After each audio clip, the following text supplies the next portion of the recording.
यशस्वी प्रधानमंत्री श्रीमान नरेंद्र मोदी जी के जन्म दिवस के अवसर पर मध्य प्रदेश में और पूरे देश में सेवा पखवाड़ा मनाया जा रहा है। हम और भाग्यशाली है। यशस्वी प्रधानमंत्री मध्य प्रदेश की धरती आदिवासी क्षेत्र धार में पीएम मित्र पार्क के भूमि पूजन के साथ साथ बहनों की सभी प्रकार की विभिन्न जांचों के शिविर के शुभारंभ के साथ सेवा पखवाड़े का शुभारंभ किया। आदि पर्व का शुभारंभ हुआ और हम सब सौभाग्यशाली हैं। काटन का वो हमारा आजादी के पहले वाला हमारा मध्य प्रदेश का जो रोजगार की दृष्टि से बड़े पैमाने पर हमारी फसल कपास से धागा, धागे से कपड़ा, कपड़े से देश दुनिया में हमारे कपड़े की निर्यात की इकाई अपने राज्य को समृद्ध करती थी।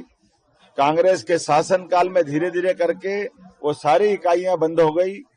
परिणाम कपास का रकबा घटता गया, किसानों की फसल का दाम कम होता गया।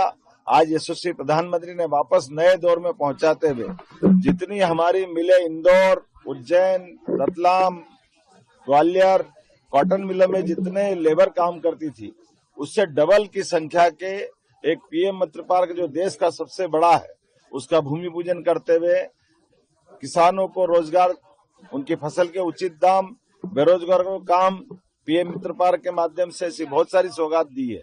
और माननीय प्रधानमंत्री का पूरा जीवन अलग अलग पक्षों में आज के दौर में विश्व के सबसे लोकप्रिय नेता के नाते से प्रधानमंत्री जी का हम सब व्यक्तित्व जानते हैं और हम भाग्यशाली हैं। यशस्वी अध्यक्ष माननीय हेमंत खंडेलवाल जी, हमारे अपने प्रभारी डॉक्टर महेंद्र सिंह जी और हमारे रवि किशन जी और हमारे साथ माननीय मंत्री विश्वास सारंग जी।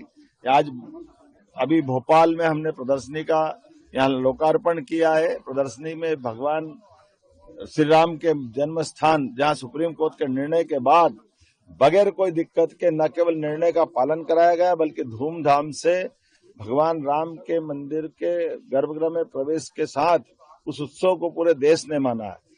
लोकसभा हो, विधानसभा हो, सभी प्रकार की चुनी हुई संस्थाओं का महत्व क्या होना चाहिए, माननीय मोदी जी के माध्यम से सभी पिलर्स जिसके कारण से लोकतंत्र जिंदा है, वो हमारी कोर्ट हो, न्यायालय के निर्णयों का पालन कराना हो, सभी को लेकर चलने की भावनाओं का प्रकटीकरण हो या जन कल्याण की नीतियों के बलबूते पर देश और दुनिया के सामने रक्षा, सुरक्षा, हेल्थ समान रूप से सभी सेक्टर में काम करने का जो काम किया है उसकी प्रदर्शनी के माध्यम से जनता की भी जागृति पहुंचाई जाएगी। मेरी अपनी ओर से भारतीय जनता पार्टी के अध्यक्ष जी श्रीमान हेमंत जी को बधाई देता हूं जिनके नेतृत्व में हमने अपनी ये प्रदर्शनी का शुभारंभ किया। स्वदेशी की बात कही है। हाँ, स्वदेशी से आत्मनिर्भरता का मार्ग प्रशस्त होता है और हमारे राज्य में भी और देश में भी स्वदेशी के बलबूते पर हम दुनिया के सामने भारत को सशक्त राष्ट्र के रूप में रखेंगे। इस भावना का प्रकटीकरण उन्होंने किया है।